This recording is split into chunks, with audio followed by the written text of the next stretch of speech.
So what's up guys, finally we are reached Farakka barrage. মোটামুটি 1,000 মতন টাকা রেখেছি।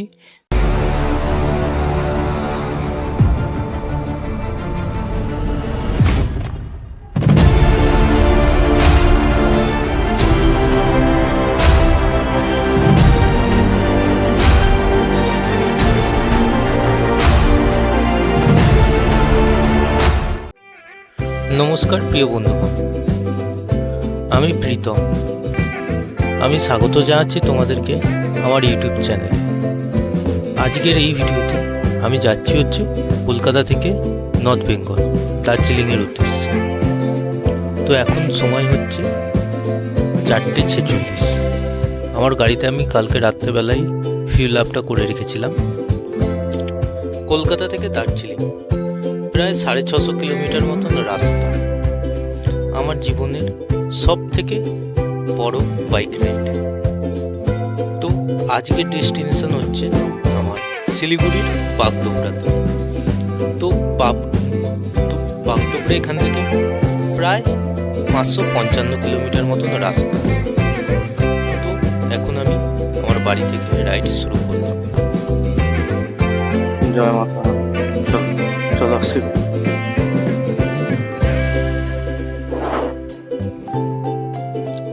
বাড়ি থেকে বেরিয়ে এখন আমি এসে পৌঁছালাম আমাদের শিয়ালদা এনআরএস হসপিটালের সামনে। তো এখান থেকে আমি লেক টাউন এয়ারপোর্ট বারাসাত হয়ে ধরবো ন্যাশনাল হাইওয়ে 12। এই ন্যাশনাল হাইওয়ে 12 আমাকে কৃষ্ণনগর হয়ে রায়গঞ্জ হয়ে মালদা হয়ে একদম পৌঁছে দেবে ডালখোলা। তো ডালখোলা থেকে আবার আমরা নেব ন্যাশনাল হাইওয়ে 27। এই দুটো হাইওয়ে, একটা 12, একটা 27।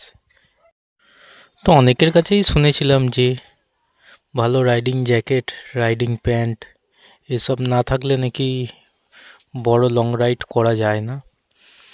তো তার একটা উদাহরণ তোমরা আজকে আমার এই ভিডিও থেকে পেয়ে যাবে। কারণ আমার কাছে না আছে রাইডিং জ্যাকেট, না আছে রাইডিং প্যান্ট, সেরকম কোনো কিছুই নেই। জাস্ট একটা আমার হাতে গ্লাভস ছিল, সেই গ্লাভসটা পরেই আমি যাচ্ছি। অ্যান্ড রাইডিং জ্যাকেটের জায়গায় আমি একটা আমার উইন্টার জ্যাকেট পরে নিয়েছি। হ্যাঁ, এটা হয়তো ঠিক যে বাইক রাইডের ক্ষেত্রে সেফটির দিক থেকে কোনো রকম কম্প্রোমাইজ করা উচিত না, যদিও বা সোলো রাইড হয় সেটা। তবে সেফটির সঙ্গে চালালে তুমি রাইডিং জ্যাকেট ছাড়াও বাইক রাইড করতে পারবে। এই ভিডিওটা পুরোটা দেখো, আশা করছি তোমাদের অনেক কিছু ইন্টারেস্টিং জিনিস জানতে পারবে। তো কাঁকুরগাছি মোড় ছেড়ে আমরা নিয়ে নিলাম আমাদের ভিআইপি রোড। এই ভিআইপি রোডটা আমাদের স্টেট হাইওয়ে 3-র মধ্যে পড়ছে। তো আমাদের ওয়েস্ট বেঙ্গলে এবং কলকাতাতে যত স্টেট হাইওয়ে আছে সব হাইওয়েরই স্পিড লিমিট আছে। তো 50 to 60-র উপরে যাওয়া ইললিগাল। 50 to 60-র উপরে গেলে এই রাস্তাতে আমরা ওভার স্পিডিংয়ের ফাইন পাবো। তো এখন আমরা লেক টাউন ভাঙ্গুর এভিনিউ ছেড়ে এসে পৌঁছালাম হলদিরাম কৈখালি। তো কৈখালি ছেড়ে এবারে এয়ারপোর্ট এখান থেকে আর প্রায় 10 থেকে 15 মিনিটের রাস্তা। তো এয়ারপোর্ট থেকে আমাদের শুরু হয়ে যাবে ন্যাশনাল হাইওয়ে 12। তো এয়ারপোর্ট পৌঁছাতে হালকা হালকা ভোরের আলো ফুটছে এবং আমি এখন নিয়ে নিলাম ন্যাশনাল হাইওয়ে 12 এবং আমার বাঁ দিকে চলে যাচ্ছে বেলঘড়িয়া এক্সপ্রেসওয়ে। আমি হাই রোড 12 ধরে এখন সোজা যাব ডাকবাংলো মোড়। ডাকবাংলো মোড় থেকে দুটো রাস্তা ভাগাভাগি হয়ে যাচ্ছে, একটা ন্যাশনাল হাইওয়ে 112 এবং আর একটা ন্যাশনাল হাইওয়ে 12। তো এই রাস্তাটা আগে ছিল ন্যাশনাল হাইওয়ে নাম্বার 35, যেটাকে বলা হয় যশোর রোড। তো এখন এইটা আবার রিডেভেলপমেন্ট করে করা হয়েছে ন্যাশনাল হাইওয়ে 12 এবং আমাদের যেটা ন্যাশনাল হাইওয়ে 12 সেটা আগে ছিল ন্যাশনাল হাইওয়ে 34। এই যে ন্যাশনাল হাইওয়ে 34 ধরে আগে যাওয়া হতো দার্জিলিং। অ্যাকচুয়ালি সরি, এটা দার্জিলিংয়ে যাওয়ার রাস্তা না, এটা হচ্ছে ডালখোলা, এটাকে বলা হয় ডালখোলা বকখালি রোড। এই যে পুরো রাস্তাটা ন্যাশনাল হাইওয়ে 12, এটা হচ্ছে ডালখোলা টু বকখালি যাওয়ার রাস্তা। তো এখন আমরা বলতে পারো এসে পৌঁছালাম মধ্যমগ্রাম। এবার মধ্যমগ্রাম ছেড়ে আমরা যাচ্ছি ডাকবাংলোর দিকে। তো সুন্দর সকালের একটা সুন্দর অনুভূতির সঙ্গে সঙ্গে এগিয়ে যাচ্ছি। আগে আশা করছি আরও অনেক আমাদের জন্য অ্যাডভেঞ্চার অপেক্ষা করছে।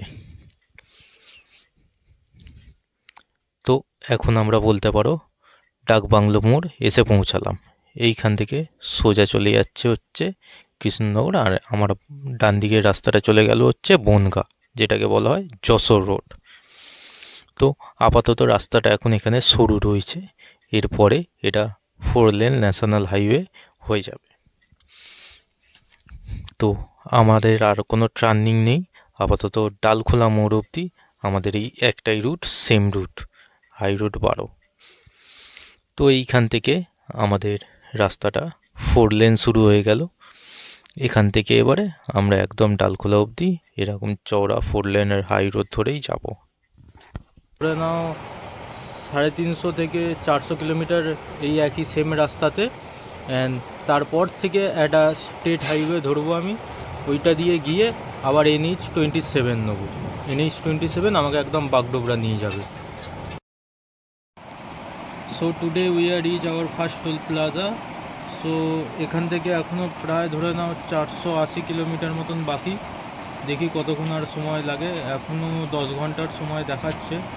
আই হোপ সো তার আগেই পৌঁছে যাবো, দেখি কতক্ষণ লাগে। দেখো এখানে নাকা চেকিংও হচ্ছে।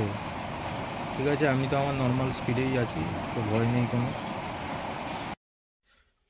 তো জাতীয় সড়ক 12 একটা সুন্দর ভিউর সঙ্গে সঙ্গে আমাদের আজকের মর্নিং স্টার্ট হয়ে গেল।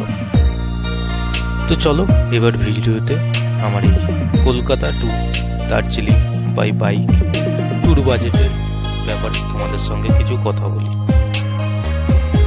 তো সাধারণত বলতে পারো আমি গাড়িতে ফুল ট্যাঙ্কি তেল ভরেছি। ফুল ট্যাঙ্কি তেল ভরতে মোটামুটি বলতে পারো আমার 1000 থেকে 1000 টাকার মতন লেগেছে।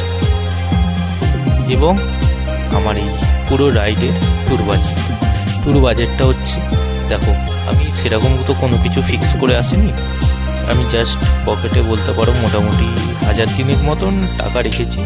সেই টাকা নিয়ে আমি বেরিয়ে পড়েছি। এবার আশা করছি তার মধ্যে হয়ে যাবে, দেখা যাক কীরকম কী খরচা লাগে। মোটামুটি বলতে পারো 2 থেকে 3 দিনের আমার এই ট্যুর। যাওয়া একদিন, ওখানে গিয়ে একদিন স্টে করব, একদিন ঘুরবো এবং তারপরের দিনকে আবার রিটার্ন। তো যাই কিছু হবে ডিটেলসে সব কিছু তোমাদের দেখাবো এবং বলবো। যদি তোমরা আমার এই ইউটিউব চ্যানেল ফলো না করে থাকো তো অবশ্যই ফলো করে নিও। তোমরা টোটাল গাইড করে দেবো, সব কিছু করে দেবো। তোমরা যদি নিজেরাও কোনো সময় বাইক নিয়ে যেতে চাও তো অবভিয়াসলি তোমরা যেতে পারবে। কলকাতা থেকে দার্জিলিং খুব একটা বেশি খরচা হয় না। দেখো এবারে একটা ট্যুর বলতে গেলে তোমরা 10,000-এও ঘুরতে পারো অথবা 10 লাখেও ঘুরতে পারো, সেটা তোমাদের উপর নির্ভর করছে। তো আমি চেষ্টা করি যতটা চিপেস্ট খরচার মধ্যে ঘোরা যায়, তো সেই রকম হিসাবেই আমি একটু বেরিয়েছি। তো আমার দার্জিলিংয়ে কীরকম হোটেল না আছে সেগুলো আমি তোমাদেরকে নেক্সট ভিডিও দার্জিলিংয়ে পৌঁছে দেখাবো ভালো মতো।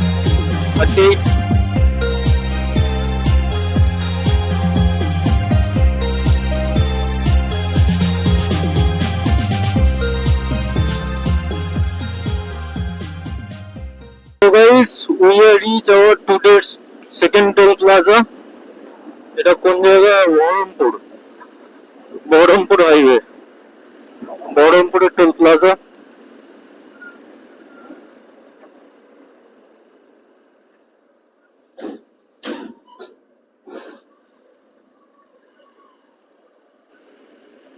এখন বাজে হচ্ছে 6:58। ঠিক 7:14 বাজবে। 7:14 বাজলে এক জায়গায় একটু দাঁড়াবো। এই দেখো, এ বাবা, NH 12 এখান থেকে আবার শুরু হয়ে গেল রে।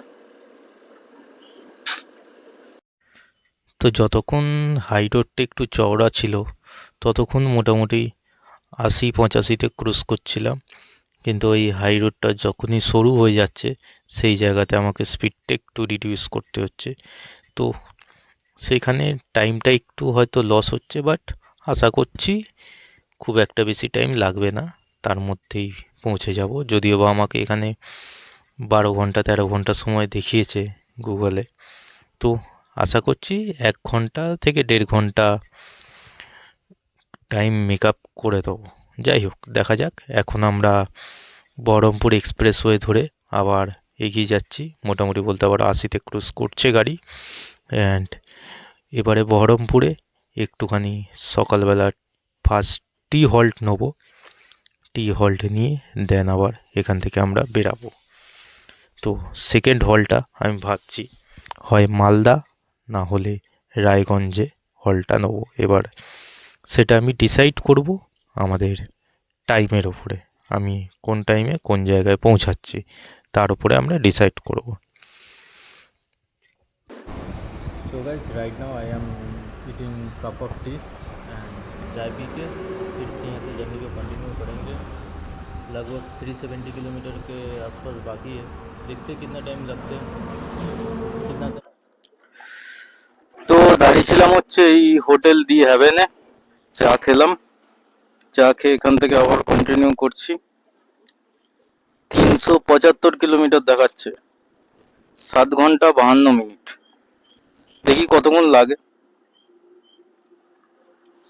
এবারে দাঁড়াবো একদম ডাইরেক্ট মালদা। মালদাতে দাঁড়াবো, একটু ব্রেকফাস্ট করব। ব্রেকফাস্ট করে দেন আবার কন্টিনিউ করব। তো চলো আবার স্টার্ট করি।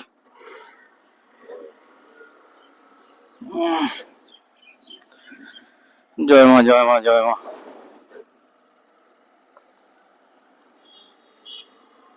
এখনো 357 কিলোমিটার বাকি। ও দেখো দেখো, হাইওয়েটা একবার দেখো। যদিও আমি এই 12 নম্বর হাইওয়ের কথা বলি, তো আমি 2020 সালে একবার এই রাস্তায় এসছিলাম, কিন্তু আমি এসছিলাম রানাঘাট অবধি। তো সেই সময় এই হাই রোডটা তৈরি হচ্ছিল, বাট এখন 2026-এ এই রাস্তাটা মোটামুটি তৈরি হয়ে গেছে, টোটালি কমপ্লিট বলতে পারো। 90% কমপ্লিট হয়ে গেছে, আর কিছুটা বাকি রয়েছে। আশা করছি কিছুদিনের মধ্যে সেটাও কমপ্লিট হয়ে যাবে। তো এখন আমি রয়েছি বহরমপুর বাইপাসে। তোমরা শুধু রাস্তার দুপাশের ভিউটা একবার দেখো, কি সুন্দর লাগছে। রাস্তার দু সাইডে পুরো ক্ষেত। যদি একটা ড্রোন থাকতো আমার কাছে, না এই রাস্তাটার যা ভিউ আসতো না, সাধারণ ভিউ আসতো, অসাধারণ। পুরো দুপাশে মাঠ, মাঠের মাঝখান দিয়ে আমাদের এই ন্যাশনাল হাইওয়ে 12টা যাচ্ছে। তো আজকের দিনে আমাদের 3 number toll plaza Baharampur Farakka highway toll plaza.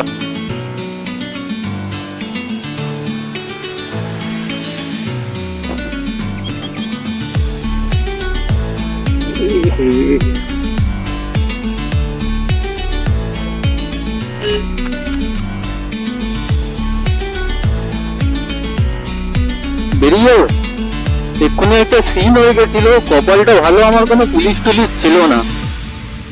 সত্যিকারে আমি নিজের অজান্তেই একটা ছোট্ট ভুল করে ফেলেছিলাম, যেটা হচ্ছে আমি বাইক নিয়ে গাড়ির টোলের লাইনে ঢুকে গেছিলাম। কিন্তু তোমরা এই জিনিসটা মাথায় রাখবে যে গাড়ির টোলের লাইনে কোনোদিন ঢুকবে না, তোমরা যাবে বাইকের লাইন ধরে। প্রত্যেকটা টোল ট্যাক্সে একটা ছোট্ট করে জায়গা লাস্টে দেওয়া থাকে, সেটা হচ্ছে বাইকের জন্য। তো সেই বাইকের লাইনটা দিয়েই তোমরা যেও, কারণ গাড়ির লাইনে যদি তোমরা বাইক নিয়ে ঢোকো তাহলে তোমাদের কিন্তু ফাইন হবে। 2,000 টাকা। ফাইন থেকে বাঁচতে হলে তোমরা তোমাদের বাইকের টোলের লাইন ধরেই যাবে। তো আজকে আমরা 3খানা MBSTC শিলিগুড়ি বাস ওভারটেক করে আসলাম। মানে বলতে পারো মোটামুটি আমরা ফার্স্টই যাচ্ছি, অন্তত NBSTCর থেকে ফার্স্ট যাচ্ছি। 3খানা বাস ওভারটেক করেছি, মানে অনেকই বড় কথা বলতে পারো। এই জাস্ট মুর্শিদাবাদ এন্টার করলাম। এবার জানি না আগে কি অবস্থা রয়েছে না রয়েছে কিছুদিন, কারণ কিছুদিন আগে 144 লাগানো ছিল, তো জানি না কি অবস্থা আছে এখন। বাইরে দেখা যাক, যা কপালে লেখা থাকবে তাই হবে আর কি। Okay, my today's fourth toll plaza, it's Malda toll plaza. আর এখান থেকে এখনো 290 কিলোমিটারের ডিস্টেন্স। কিছুক্ষণ পরে ফারাক্কা ব্যারেজ আসবে, তো সেখানে তোমাদেরকে একটা কুইজ দেবো। তোমরা কুইজটা দেখবে, চেষ্টা করবে সলভ করার। দেখো, ডালখোলা, শিলিগুড়ি, গুয়াহাটি, এই রাস্তাটা ডালখোলায় গিয়ে end. Today's fourth Kolkata Siliguri NBSTC rocket passing.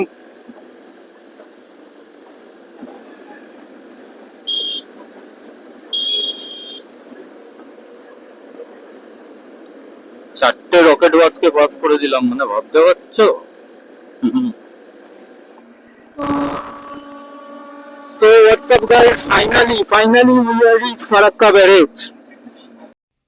তো প্রিয় বন্ধুগণ, ফাইনালি আমরা এসে পৌঁছালাম আমাদের ফারাক্কা ব্রিজের ওপরে।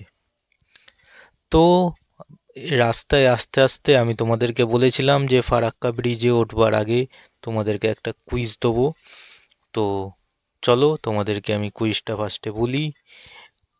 তোমরা যদি কেউ তার অ্যান্সারটা জেনে থাকো তাহলে কমেন্ট সেকশানে আমাকে অবশ্যই কমেন্ট করে জানিও। তো কুইজটা হচ্ছে, আমাদের এই গঙ্গা নদী কোথা থেকে অরিজিন হয়েছে এবং কোন কোন নদী মিলে, মানে কোন কোন রিভার মার্জ হয়ে আমাদের গঙ্গা নদীর উৎপত্তি। দেখি তোমরা কারা জানো। যারা যারা জানো তারা অবশ্যই এক্ষুনি আমার কমেন্ট সেকশানে কমেন্ট করে দাও, এবং এই ফারাক্কা ব্যারেজ পার হয়ে গেলে আমি তোমাদের অ্যান্সারটা বলে দেবো। তো দেখতে পাচ্ছ আমাদের পাশ দিয়ে একটা ট্রেন যাচ্ছে। তো বলতে পারো আপাতত আমরা ফারাক্কা ব্যারেজ পার করে মালদার মধ্যে এন্টার করে গেলাম। সো আমাদের আজকের ট্রিপের 5 number toll plaza Farakka Raiganj highway toll plaza. আমাদের গঙ্গা নদী এসেছে উত্তরাখণ্ডের দেবপ্রয়াগ থেকে। ভাগীরথী এবং অলকনন্দা মিশ্রণে আমাদের গঙ্গা নদীর উৎপত্তি হয়েছে।